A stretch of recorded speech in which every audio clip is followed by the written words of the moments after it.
प्यारे बच्चों, online video के माध्यम से आप सभी अपना समस्त विषय पढ़ रहे हैं। भगवती प्रसाद ओझा इंटरमीडिएट कॉलेज की ओर से आप सबों तक वीडियो के ज़रिए समस्त विषय प्रेषित किया जा रहा है। आप सभी मन लगा के पढ़ेंगे। आइए, कक्षा 7 के बच्चे ध्यान देंगे। कक्षा 7 हिंदी विषय लेकर उपस्थित हुआ हूँ। पाठ का नाम है अन्नदाता। पाठ 5 अन्नदाता। अन्नदाता का मतलब है बच्चों अन्न देने वाला, अन्न पैदा करने वाला। मान लीजिए जैसे हमारे गांव में किसान हैं, तो किसानों का काम क्या है? किसानों का वर्क होता है अन्न पैदा करना, फसल उगाना आदि। तो किसानों पर आधारित एक ग्रामीणांचल परिवेश पर आधारित ये पाठ, ये कविता आप पढ़ेंगे। आइए। धरती मेरी प्यारी माँ है, मैं धरती का लाल। धरती मेरी प्यारी माँ है, मैं धरती का लाल। मानसरोवर खेती में मैं उसका सरल मराल। उधर पौफटी मैं भी जागा, सुन चिड़ियों की बोली। बछड़े की अम्मा पुकार पर मैंने रस्सी खोली।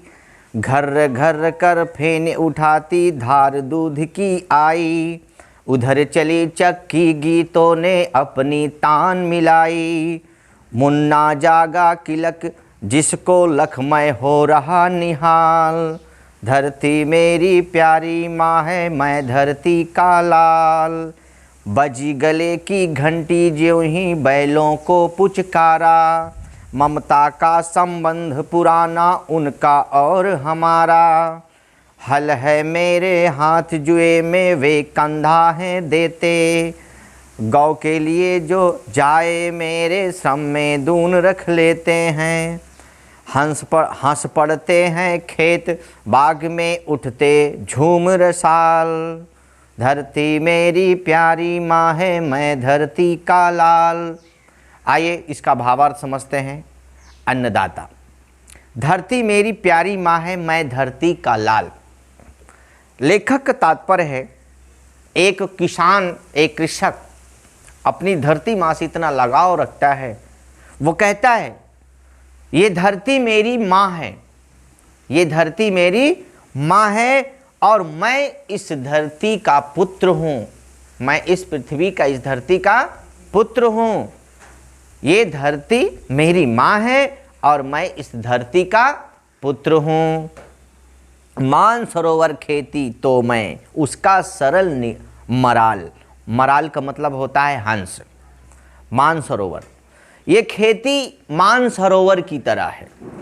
यदि ये खेती मानसरोवर है तो मैं उस खेती का, उस मानसरोवर का एक सरल हंस हूं।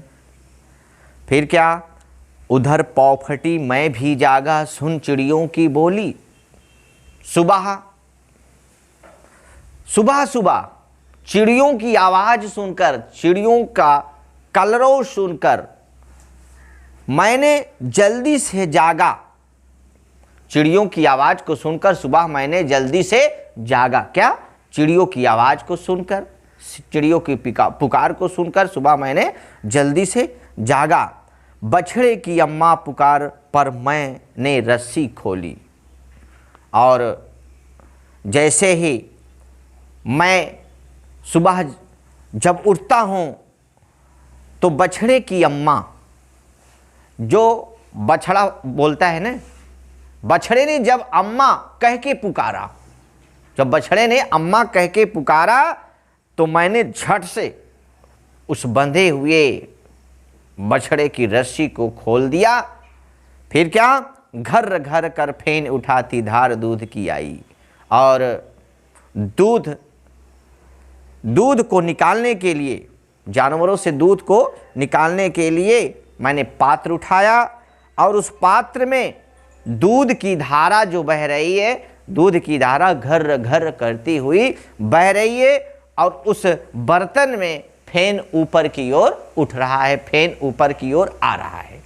यानी दूध की धारा घर घर करते हुए बाल्टी में या बर्तन में बह रही है और उस बर्तन में फेन ऊपर की ओर आ रहा है।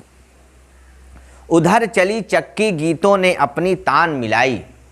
और फिर इधर क्या देखते हैं, इधर औरत यानी जो भी माताएं बहनें घर में हैं, वो आटे की चक्की जिसको हम जांत कहते हैं, जांत आप सभी बहुत ही छोटे से होंगे या आपके समय में नहीं होगा, बहुत पुराने समय में जब हम लोग बाल्यावस्था में थे उस समय जांत से आटा पीसा जाता था। आज चक्की है। तो उस उधर देखिए हाथों से चक्की चलाकर औरतें आटा पीस रही हैं और गीत भी गा रही हैं, यानी गीत को गाते हुए चक्की चला रही हैं। मुन्ना जागा किलक, और फिर क्या होता है, सुबह सुबह बच्चा किलकारियाँ मारते हुए जाग उठता है, सो के उठ जाता है। हाँ, जिसको लखमय हो रहा निहार। और ऐसा दृश्य देखकर, यानी उस बच्चे को देखकर मैं निहाल हो उठता हूँ, यानी खुश हो जाता हूँ, बहुत प्रसन्न हो जाता हूँ। आगे देखिए, बजी गले की घंटी ज्यों ही बैलों को पुचकारा। और जैसे ही मैं बैलों की ओर अपने बढ़ा और उनको हाथ फेरते हुए पुचकारने लगा, तो बैल अपनी हरकत में आया और उसकी घंटी, गले में बंधी हुई घंटी बजने लगी। यानी बैलों को मैंने जैसे ही पुचकारा, उनके गले में बंधी घंटी बजने लगती है, घंटी बोलने लगती है। ममता का संबंध पुराना उनका और हमारा। प्यारे बच्चों, कृषक महोदय कह रहे हैं उन बैलों का, जो बैल हमने पाल रखे हैं, उन बैलों का और हमारा जो ममता रूपी संबंध है, ये आज का नहीं, बहुत पुराना संबंध है, बहुत पहले का संबंध है। क्योंकि मैं बैलों की सेवा करता हूँ, बैलों को खिलाता और उनका जो है देखभाल करता हूँ, और वो बैल हमारे खेतों में मेहनत करते हैं, हमारे लिए अन्न पैदा करने में हमारी सहायता करते हैं। फिर क्या, हल है मेरे हाथ, जुए में वे कंधा देते हैं। और जब मेरे हाथों में हल आ जाता है या मैं अपने हाथों में हल ले लेता हूँ, हल उठा लेता हूँ, तब वे बैल बड़े आराम से जुए में अपना कंधा दे देते हैं, यानी जुए की तरफ अपना कंधा कर देते हैं और आराम से जुआ उनके कंधे पर हम रख देते हैं। गौ के जाए मेरे श्रम में दूना रख देते हैं। गौ के जाए यानी गाय के बछड़े, जाए माने जन्मा या पैदा हुआ।